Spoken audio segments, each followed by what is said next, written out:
tag-init, ang lahat nagkukumahog mamasyal. E saan pa ba?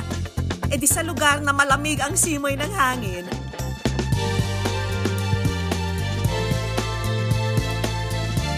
May makukulay na bulaklak, pwedeng mag-selfie galore, at higit sa lahat, pwedeng mag-strawberry picking. Pero teka, alam niyo ba kung saan ito? Alam na alam ko yan. Baguio yan, di ba? Pero kung pasyalan ala Baguio lang din naman ang goals nyo, sagot na ng good news ang Lakwatsa. Talaga ba? Totoo? Walang joke? Ang nakilala naming working student na si Dana, paborito raw talagang puntahan ng Baguio. At isa na nga sa mga namimiss niyang gawin dito, mamitas ng strawberry. Sobrang busy ko po as a working student. Talagang hinahanap ko po yung mga ganitong place, ganitong na makakapag-chill po ako at ayun nga, may mga magagandang tanawin. Kasalukuyan na ngang in-season ang mga strawberry ngayon. Ang kaso, pass daw muna si Dana sa Baguio trip. Ang pera niya kasi nakalaan daw para sa mga gastusin sa eskwelahan. Kaya naman ang good news namin sa iyo, Dana. Dadalhin ka namin sa lugar na malamig, sagana sa tanawin, at mga tanim. At higit sa lahat, may strawberry picking. Pero ang entrance fee, 120 pesos only. At ang biyahe, dito lang sa Silang Cavite. Pagpasok ko pa lang, talagang sobrang ganda na para sa akin nung place dito dahil talagang sobrang dami na akong nakikita na green things sa paligid-ligid, madaming mga flowers, madaming mga halaman, parang nakapunta ng Panagbenga Festival ng Baguio.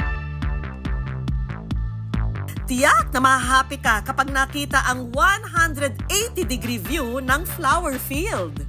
Pagpunta ko pa lang dito, talagang ginawa ko na puro picture, aura doon, aura dito. Lalo na yung lamig, parang Baguio na din. Ang 3 ektaryeng pasyalan, isa na ngang flower farm na binuksan noong May 2022. Ang pamilyang nagmamay-ari kasi nito, certified daw na mga plantita at plantito. After pandemic, we decided to come up with this restaurant na ang tema niya is park, no? Para to give way din kasi during that time, yung mga tao ayaw ng mall, ayaw ng mga closed area. So we decided to come up with an open area, al fresco na restaurant.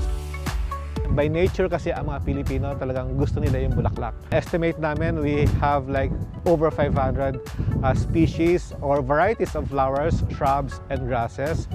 And to give you an insight, no, every 2 months nagpapalit po tayo ng bulaklak. Sa banda rito naman, pa-main character ang mga naglalakihang sunflower.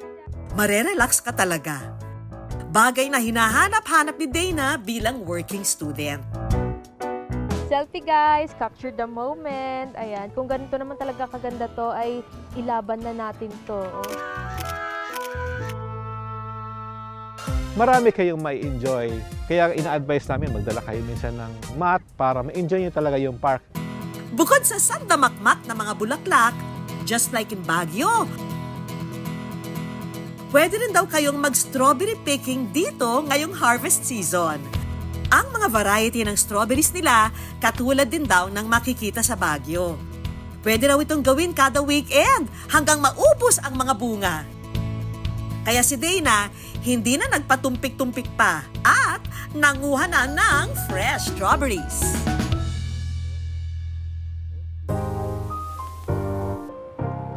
May farm-to-table pakulurin sila kung saan ang napitas na strawberries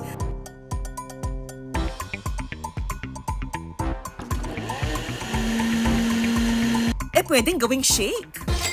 Tikiman time na! Lasang Baguio strawberry din kaya ito. Grabe, ang sarap. Talagang lasang-lasa talaga yung strawberries dito. Hindi siya ganun ka-asim, tamang-tama lang yung tamis niya. Talagang super refreshing. Kung feel mag-uwi ng strawberries, pwede rin daw itong kiluhin at bilhin sa halagang 600 pesos. Hindi pa game over ang gimikan ha? dahil may food trip pang magpapahappy ng iyong sikmura. Good news dahil meron silang restaurant dito na naghahain ng mga putahing Filipino-Asian fusion tulad ng bulalo, Shanghai, fried rice at pinakbet. Pero ang specialty raw nila, itong salad na mas pinaganda, pinasarap ng edible flowers. Kainan na! Sarap mga kapuso.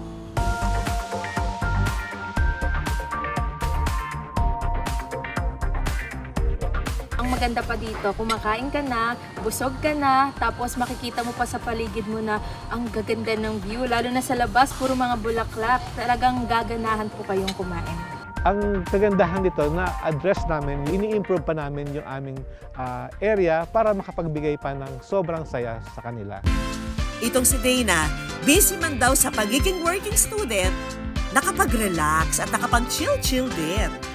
Super na-enjoy ko po, lalo na po yung lugar na ito. Talagang sobrang lamig, ang hangin. Feeling ko talaga nasa Baguio ako. And lalo na yung na-enjoy ko din yung strawberry picking. And of course, sa mga foods po dito. At ang good news po, 1 hour away lang po ito from Manila. Kaya talagang sobrang dali lang siyang puntahan. Ngayong summer season, forget muna ang mga problema at itodo ang saya. Dahil dito sa Good News, La Mierda never stops.